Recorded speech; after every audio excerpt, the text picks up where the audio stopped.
विधानसभा की जब चर्चा हो रही थी तो जयपाल सिंह मुंडा ने कहा था आदिवासियों को लोकतंत्र सिखाने की जरूरत नहीं है, आदिवासियों से लोकतंत्र सीखने की जरूरत है। जो 1996 में पैसा एक्ट आया, आज 28 साल हो गए, लेकिन आज भी कई राज्यों में पैसा एक्ट के कानून नहीं बने हुए हैं। हम लोग जब 5वीं अनुसूची और 6ठी अनुसूची के तहत हमारे विशेषाधिकार की बात करते हैं तो कई राष्ट्रीय पार्टियों के कई नेता 5वीं 5 के नाम से गुमराह करते हैं आम जनता को। बड़े आदिवासियों का घर उजाड़ के किसी उद्योगपतियों को जमीन देना कौन सा राष्ट्रहित है? धन्यवाद सभापति महोदय, आपने संविधान की डिबेट पे बोलने का जो अवसर प्रदान किया।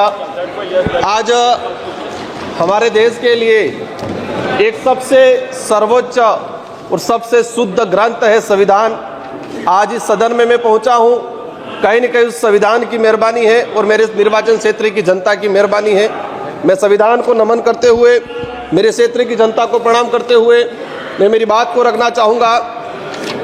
इस संविधान के अंदर प्रावधान किया गया है कि इस देश के अंदर रहने वाला प्रत्येक वर्ग और विशेषकर ध्यान रखा गया है जो इस देश का जो गरीब है तबका है और आदिवासी समुदाय हो, एससी समुदाय हो, उनके उद्धार के लिए प्रावधान किए गए संविधान के अंदर।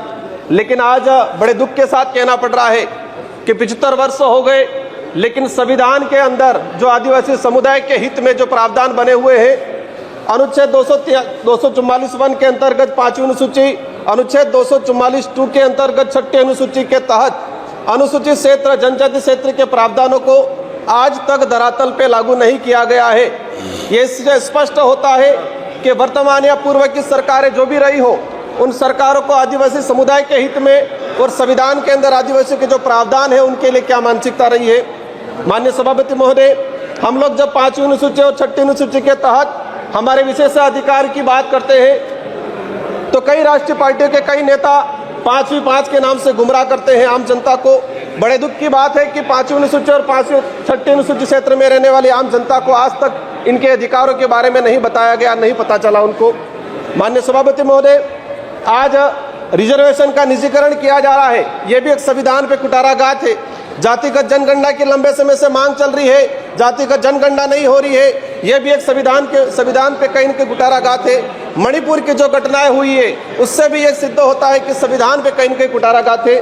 माननीय सभापति महोदय, इस अवसर पे मैं भीमराव अम्बेडकर जी, बाबा साहब, जयपाल सिंह मुंडा, नेहरू जी, ऐसे कई महापुरुषों को याद करना चाहूंगा जिन्होंने इस देश को शानदार संविधान दिया है। और इसी अवसर पे आज ही के दिन जो शहीद हुए सैनिक हैं, इनको भी नमन करना चाहूंगा।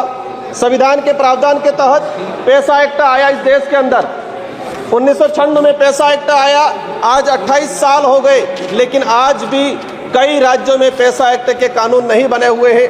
माननीय सभापति महोदय, पैसा एक्ट में प्रावधान है कि शेड्यूल एरिया के अंदर जो भी जमीन है, कोई भी उद्योगपति या कोई भी गवर्नमेंट लेती है तो उसको पैसा एक्ट की ग्राम सभा के तहत अनुमति लेना अनिवार्य है। लेकिन आदिवासी क्षेत्र के अंदर देखा गया है कि राष्ट्रहित के नाम से भूमि अधिग्रहण की जाती है, पैसा एक्ट को नजरअंदाज किया जाता है। हमने कई जगह देखा खनन के नाम पे पैसा एक्ट के तहत ग्राम सभा का बिना परमिशन के और लिया गया। कहते हैं राष्ट्रहित, आदिवासियों का घर उजाड़ के किसी उद्योगपतियों को जमीन देना कौन सा राष्ट्रहित है? आप देख सकते हैं, सबसे बड़ा उदाहरण है हसदेव का, जहां पर फर्जी ग्राम सभा गठित किया गया।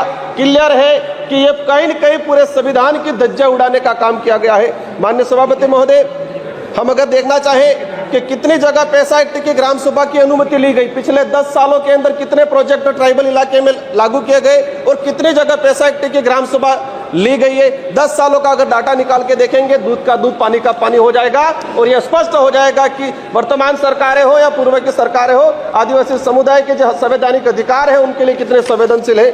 माननीय सभापति महोदय, आज अगर हम बात करें, जब जयपाल सिंह मुंडा संविधान सभा की जब चर्चा हो रही थी तो जयपाल सिंह मुंडा ने कहा था कि आदिवासियों को लोकतंत्र सिखाने की जरूरत नहीं है, आदिवासियों से लोकतंत्र सीखने की जरूरत है जो हजारों सालों से जीता आ रहा है। और ये मानना पड़ेगा कि संविधान निर्माताओं ने भी जब देखा गया कि आदिवासी समुदाय की गण व्यवस्था, गमेती पटेल मुखिया की व्यवस्था, उसी को कहीं न कहीं अडोप्ट किया गया है। लेकिन आज लोकतंत्र में जिस तरह से तानाशाही हो रही है, ये कहीं न कहीं आज आम जनता, आम गरीब के लिए दिक्कत है। जल जंगल जमीन, आदिवासी जीवन का आधार है, ये बिरसा मुंडा जी और जयपाल सिंह मुंडा का कहना था। लेकिन आज उसी जल जंगल जमीन को उजाड़ा जा रहा है।